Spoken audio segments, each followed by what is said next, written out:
എന്നെ പോറ്റി പുലർത്തിയ ദൈവം മതി. ഇന്നത്തെ ഗോസ്പല് യേശുവിൻ്റെ ഒരു നിലവിളി എന്ന് പറയാനാണ് എനിക്കിഷ്ടം. കാരണം യേശുവിൻ്റെ കൂടെ ഒരു വലിയൊരു ജനക്കൂട്ടമുണ്ട്.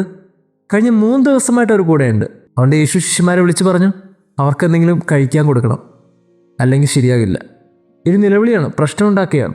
അപ്പോൾ ശിഷ്യന്മാർ ആദ്യത്തെ ഒരു എക്സ്ക്യൂസ് പറഞ്ഞു, ഇതൊരു വിജന സ്ഥലമാണ്, ഇതെവിടെ നിന്ന് ഭക്ഷണം കിട്ടാനാണ്? ആളൊന്നും ഇല്ലാത്തൊരിടത്ത് പെട്ടെന്ന് എവിടെ നിന്നാണ് ഞങ്ങൾ ഇത്ര ഒരു ഭക്ഷണം കൊടുക്കാൻ? നടക്കാത്ത കാര്യമാണ്. കാര്യങ്ങളൊക്കെ പഴയ നിയമത്തിൽ നിന്ന് പുതിയ നിയമത്തിലേക്ക് എത്തിയപ്പോൾ നേരെ തിരിഞ്ഞതായിട്ട് നമുക്ക് തോന്നുന്നില്ലേ? ജനങ്ങളുടെ മുമ്പേ മോശയുണ്ട്. മോശയുടെ ദൗത്യം ഇവരെ കാനാൻ ദേശത്ത് എത്തിക്കുക എന്നുള്ളതാണ്. അതിനിടയിൽ ഇവരുടെ വിശപ്പിനെക്കുറിച്ച് മോശ ചിന്തിച്ചില്ല. പക്ഷേ പുതിയ നിയമത്തിലേക്ക് വന്നപ്പോൾ ക്രിസ്തുവിന് ഈ രക്ഷയിലേക്കുള്ള പാതയ്ക്കിടയിൽ അവർക്ക് വിശക്കുന്നത് പോലും അവൻ്റെ കരുതലുണ്ടായിരുന്നു എന്നുള്ളതാണ് അന്നത്തെ ഗോസ്പൽ പഠിപ്പിക്കുന്ന മനോഹരമായ പാഠം.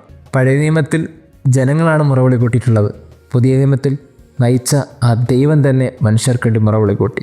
ക്രിസ്തു മുമ്പിൽ നയിക്കാനുള്ളപ്പോൾ പിന്നീട് ഈ കണ്ണീരും ഈ വേദനയും വിലാപവും ഒന്നും വേണ്ടാന്ന് തോന്നുന്നു.